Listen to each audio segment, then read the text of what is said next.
ഓവിൻ്റകത്ത് അബ്ദുൽ ഖാദർ ഹാജിയുടെയും എടപ്പകത്ത് നഫീസ ബീവിയുടെയും മകനായി 1938 ഏപ്രിൽ 29 ജനനം. Thalassery BEMP school, municipal high school എന്നിവിടങ്ങളിൽ പ്രാഥമിക വിദ്യാഭ്യാസം. തലശ്ശേരി ബ്രണ്ണൻ കോളേജിൽ നിന്ന് സാമ്പത്തിക ശാസ്ത്ര ബിരുദം. എറണാകുളം, തിരുവനന്തപുരം ഗവൺമെന്റ് ലോ കോളേജുകളിൽ നിന്നും നിയമബിരുദം. 1962 അഭിഭാഷകനായി.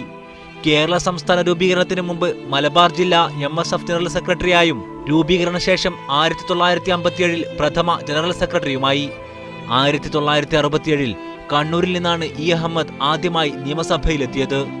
കൊടുവള്ളി, താനൂർ മണ്ഡലങ്ങളെ കൂടി പ്രതിനിധീകരിച്ച കാലം കണക്കാക്കിയാൽ 19 വർഷത്തോളം നിയമസഭാംഗം. 1991 മുതൽ 7 തവണ അഹമ്മദ് പാർലമെന്റിലെത്തി. 4 തവണ മഞ്ചേരിയിൽ നിന്നും, 2 തവണ മലപ്പുറത്തു നിന്നും, 1 തവണ പൊന്നാനിയിൽ നിന്നുമായിരുന്നു പാർലമെന്റ് പ്രവേശം. 1982 കെ കരുണാകരൻ മന്ത്രിസഭയിൽ വ്യവസായ മന്ത്രിയായിരുന്നു അഹമ്മദ്. 2004 2011 കേന്ദ്ര വിദേശകാര്യ സഹമന്ത്രിയും 2009 റെയിൽവേ സഹമന്ത്രിയുമായി. കേന്ദ്ര സംസ്ഥാന സർക്കാർ സ്ഥാപനങ്ങൾ, പാർലമെന്റ് കമ്മിറ്റികൾ എന്നിവിടങ്ങളിൽ ചെയർമാനും അംഗവുമായിരുന്നു അഹമ്മദ്.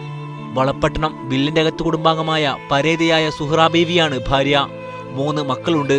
News desk, media 1.